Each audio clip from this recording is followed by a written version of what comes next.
There are times on the internet where accusations or allegations are overblown, even false, and not as bad as people make them out to be. And that brings me to CallMeCarson, a once popular Twitch streamer and YouTuber who used to be well respected by pretty much on the platform. However, just last year, CallMeCarson would get allegations thrown at him for grooming a 17-year-old when he was 19 years old, which is just a 2-year age gap. And then after the allegations were made public on the internet, Carson would be ridiculed and clowned on the internet, and he would disappear from the internet for about a year. However, Carson would later on try to move on from the situation, and he made a return back to the internet a couple months ago. However, the entire situation is very messy, and many people have not handled this situation very well. In this video, we're going to be going over what happened to CallMeCarson, the allegations, to then how some of the allegations were very overblown and not as bad as people made them seem out to be, and Carson's return to the internet. Also, please watch the entire video before forming an opinion and leave it in the comments, because there's kinda a lot of messy overblown shit in this video. Anyways, let's get into the video.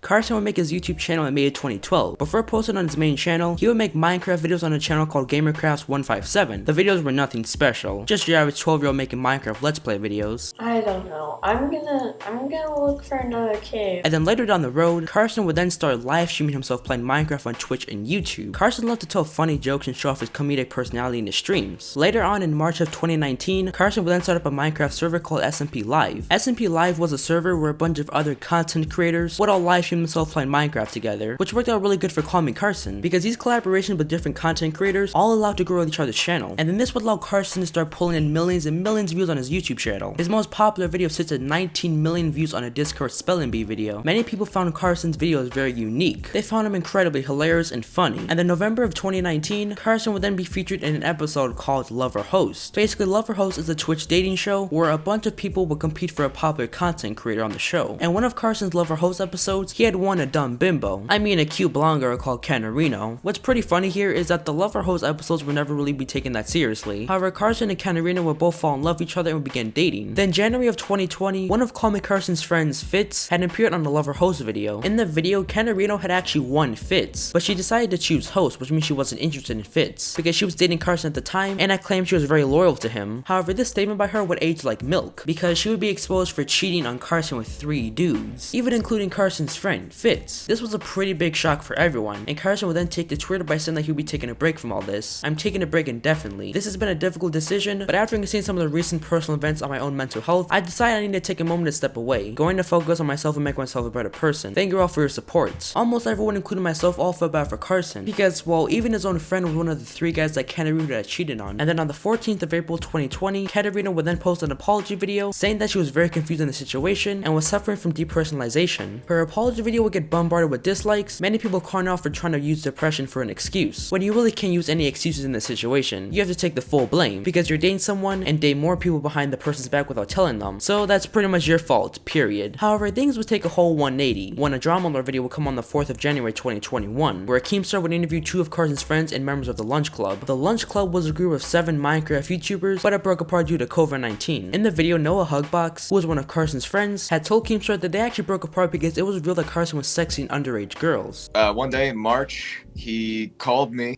shortly before he told Travis. Everybody was up in LA and he told most of them face to face, but he called me and I picked up the phone and he was basically like, I have to tell you something. And then he told me that he did underage girls, and I think that he said that they were fans. And that was what I was told. Did he tell you how old they were?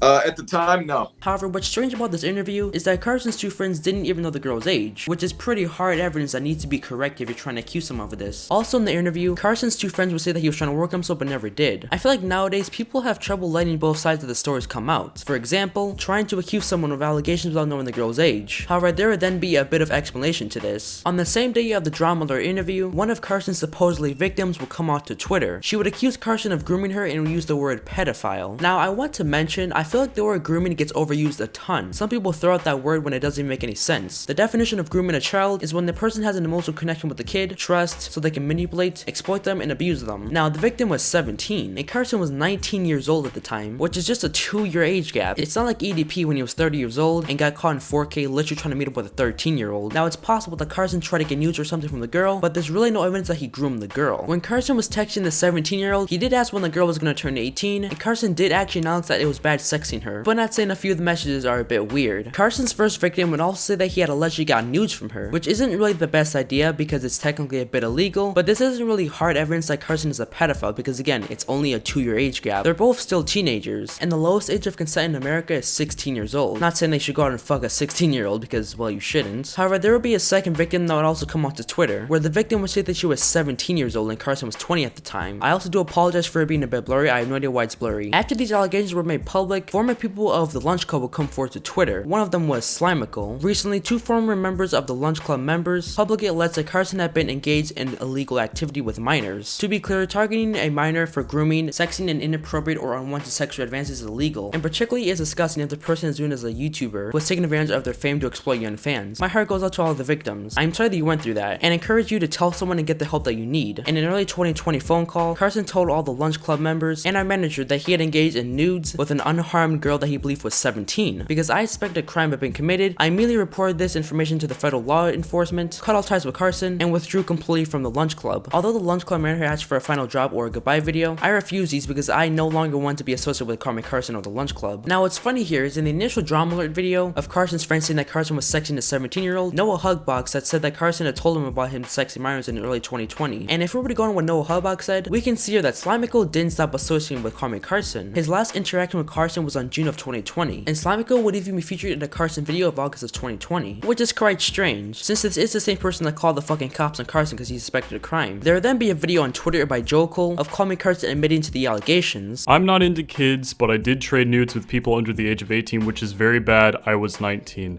That's all you need right there. That's Carson's profile.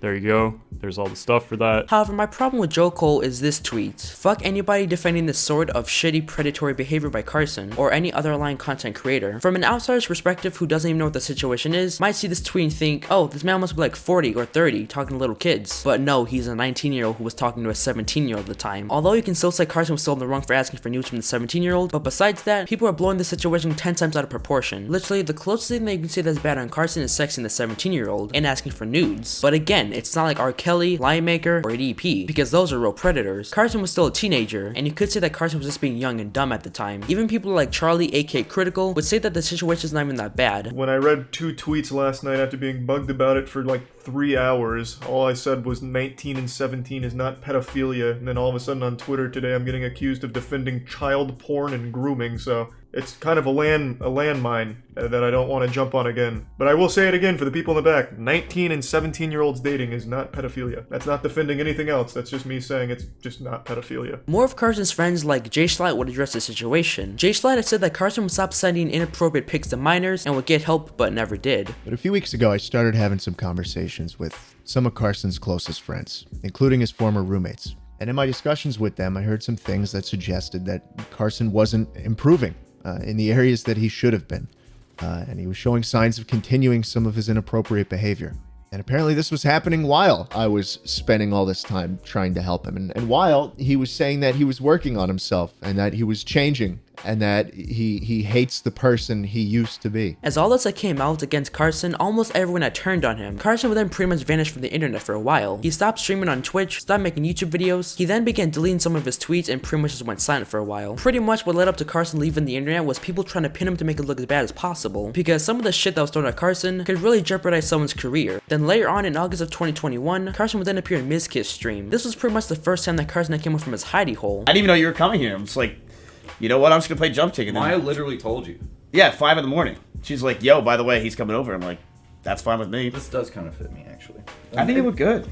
I look fine. Alright, I gotta go. I look good. It's Mizkiss.tv shirt. Later on, Mizkitz would later say that he actually regretted having Carson on his stream, but he didn't regret having him on his stream because he was a pedophile, because Mizkitz already knew that Carson wasn't a pedophile. He regretted having him on a stream for a different reason. CallMeCarson lives there? Dude, I'll say it. That was one of my biggest regrets. It was one of my biggest regrets. There, I'll say, I don't regret anything. It was one of my biggest regrets. There, I said it. Wanna know why? Because I don't think he's a pedophile in the slightest, right? And anyone who thinks that should just shut the fuck up.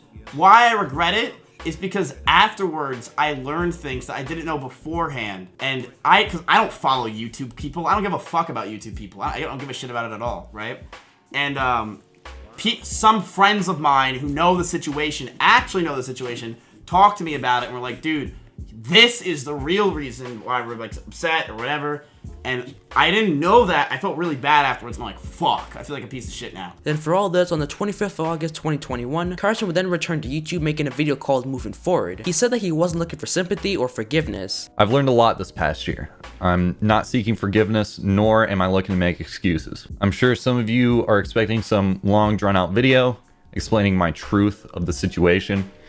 But I have no intentions of doing that. He would say that he was returning back to YouTube, which as of today he posts on his other channel. Also in his Moving Forward video, he had said that he'll be donating 100% of his profits to different charities. Next year, I plan to donate 100% of my profits to charity, with a different charity being the focus each month. Now, before you start thinking of this as an excuse to sweep things under the rug, that's not what this is. I'm doing this because I want to turn a negative situation with a lot of eyes on it into something positive that can help a lot of people. The video was pretty well received. Some people thought that Carson's video was really good and sincere, but many others thought that Carson was just trying to use it as a distraction, considering the fact that Carson has never actually apologized to this situation, and honestly, he shouldn't really have to. There have been many times where influencers have been called for pedophilia allegations. For example, James Charles. There are many reasons why I don't like that guy. He gets exposed all the time for grooming underage kids, and it's happened about 10 or 15 times. However, people just forget about this, and his career isn't jeopardized or isn't ruined, even in the slightest. There have been some people that have done way worse shit than Carson. This entire situation was blown out of proportion, extremely messy, and many people jumped to a conclusion without knowing both sides of the story, like the initial drama alert coverage, and people on Twitter trying to prove that Carson is a pedophile, with really no hard evidence that he really is. It would be different if Carson was 19 years old, sexting like a 10-year-old, and if someone calls me a piece of shit for defending a predator, just stop commenting for getting embarrassed. Pretty much the main question here is, will Carson ever return back to where he once was? A lot of people most likely think it will happen, but on the other hand, the majority of Twitter hates Carson now. There could be a small chance that he could return back to where he once was, but the whole drama is Carson's image now, unfortunately. Despite what you think about the whole situation, Carson has pretty much a bad image now, because 19 and 17 years old is so bad that we need to cancel someone over. But that's all for today's video. If you guys did enjoy this video, consider subscribing, drop a like if you want to. If you guys want to see a certain downfall video or a certain video on someone, then leave it in the comments down below, and go follow my Twitter. That's the best way to before ahead time before I upload my videos. But I'll see you guys in my next video. Peace out.